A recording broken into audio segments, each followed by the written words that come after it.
Who would win in a fight? A master manipulator who can hijack your senses and rewrite your reality, or a master strategist who can drop meteors on you just for fun? For years, this has been one of the biggest debates in the anime world. Sosuke Aizen, the transcendent traitor of bleach, versus Madara Uchiha, the legendary ghost of Naruto. This isn't just a simple power scaling question, this is a clash of titans, a battle between two of the most brilliant, ambitious, and terrifying villains ever written. One wants to control how you perceive reality, the other wants to control reality itself. So today, we're settling it.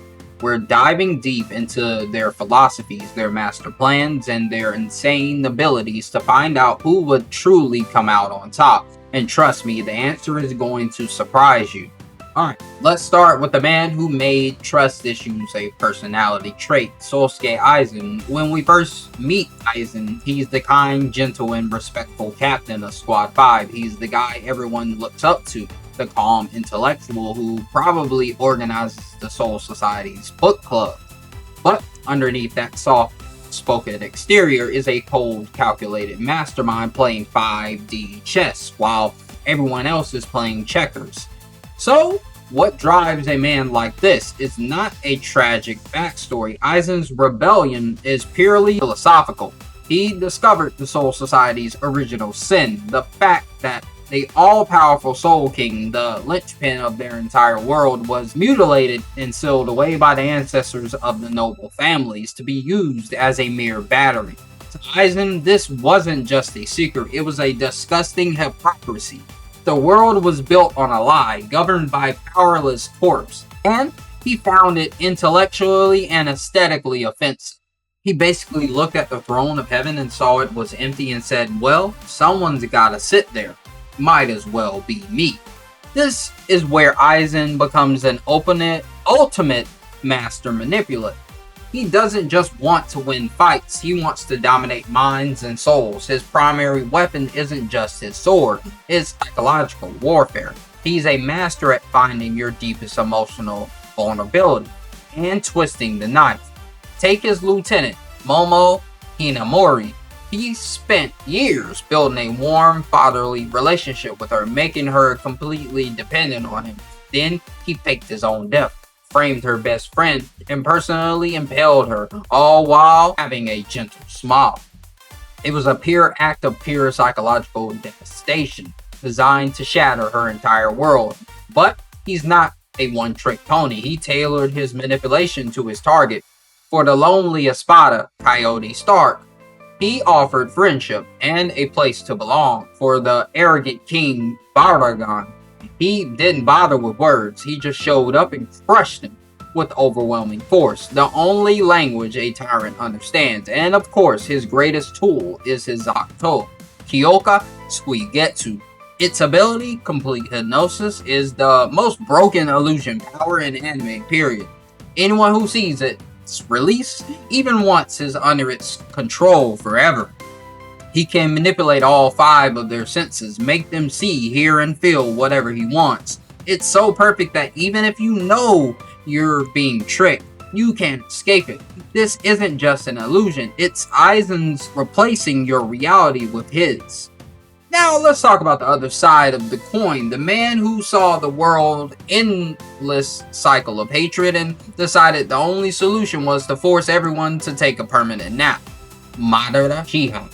Unlike Aizen's philosophical disgust, Madara's ambition is pure, born from unfiltered trauma. He grew up in the warring states period, a time where kids were sent to battle and life was cheap. He lost all of his brothers to the endless conflict, fueling his clan's infamous curse of hatred. Even when he and his rival Hashirama founded the Hidden Leaf Village, a dream of peace, it wasn't enough for him. He felt his clan was being sidelined and believed that true lasting peace was impossible as long as humans had free will. He concluded that humanity was trapped in a cycle. Peace leads to prosperity, prosperity leads to complacency, and complacency leads to what? War. His solution? The Eye of the Moon plan. A plan so ridiculously ambitious it makes Aizen's look modest. He wanted to cast a planet-wide illusion, the infinite Tsukuyomi, by projecting his eye onto the moon, trapping every single living being in a perfect dream world where they could live out their happiest fantasies forever. No more pain, no more war, no more loss, just a blissful manufactured reality. In his mind, he wasn't a villain, he was a savior willing to sacrifice free will for absolute peace. This makes Madara the ultimate master strategist. His plan wasn't something he cooked up overnight, it was a multi-generational gambit. After faking his death, he spent decades in the shadows. He transplanted his powerful Rinnegan eyes into a young, unsuspected child named Nagato, knowing he could be used later to revive him. Then, he found his perfect pawn, a young Obito Uchiha, but Madara didn't manipulate Obito with sweet words, he did it with engineering a tragedy. He orchestrated the death of the girl Obito loved, Rin, and made sure Obito saw it happen at the hands of his best friend, Kakashi. That single traumatic event shattered Obito's idealism and turned him into a loyal zealot, dedicated to creating a world where Rin was still alive. See the difference? Aizen gets inside your head and plays with your emotions. Madara doesn't care about your feelings. He creates catastrophic events and calculates the most logical outcome. He moves armies, nations, and generations like pieces on a chessboard. And his power, it's just a grand scale. His perfect Susanoo is a mountain-sized avatar of destruction. He can summon meteors from space, and as the host of Ten Tails, he wields the truth-seeking orb, spears of black energy that can allegedly erase anything they touch, even on a spiritual level. So, we have our two contenders, the manipulator who controls perception versus the strategist who controls reality. Now for the main event. Who actually wins when these two titans clash? Let's break it down. First, the battle of wits. Madara is a genius. Long-term logistical planning.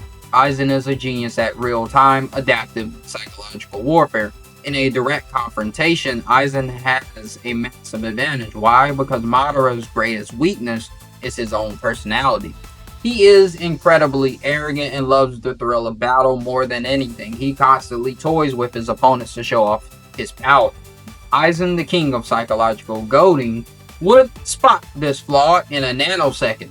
He would flatter Madara's ego, praise his strength, and lure him into a direct fight on his terms, completely derailing Madara's grand systematic plan.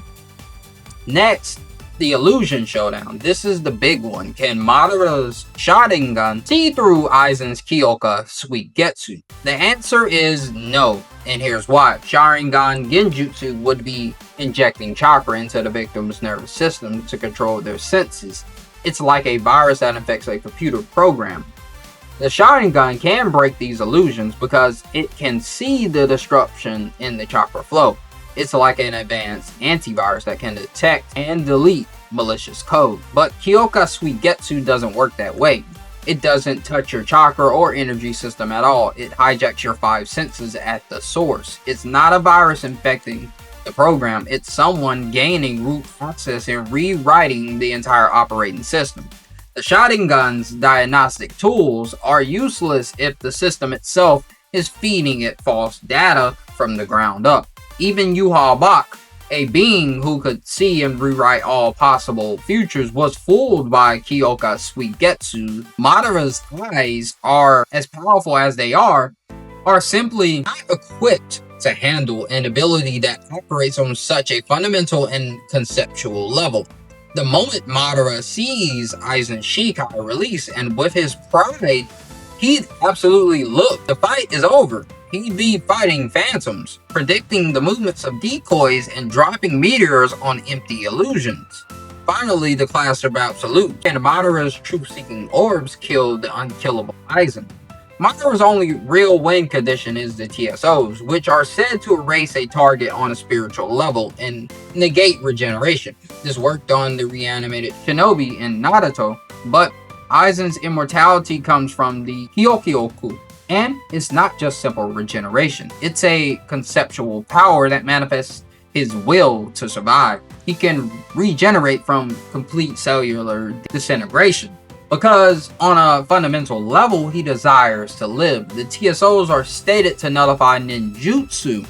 Aizen's ability isn't a jutsu, it's a reality warping phenomenon. It's highly unlikely that the TSOs could erase a power that operates on a level of desire itself. Plus, in the world of Bleach, sheer spiritual pressure can often just negate the abilities of weaker opponents. And Aizen's spiritual pressure is off the charts. So, the verdict. In a battle of philosophy, strategies, and pure broken abilities, the winner is Sosuke Aizen.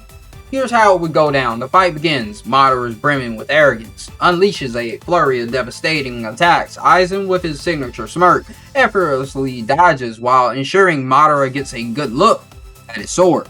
And that's it. Game over.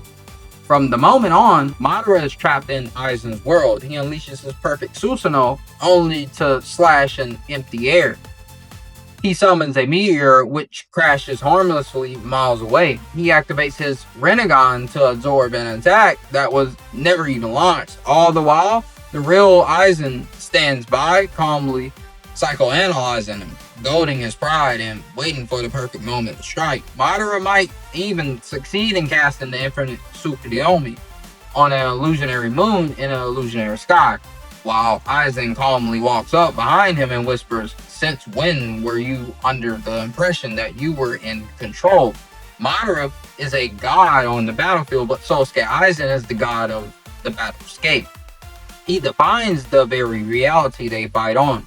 You can't win a war when your enemy has already conquered your mind. But what do you guys think? Did I get it right? Or is there a path to victory for Madara that I missed? Let me know your thoughts in the comments below.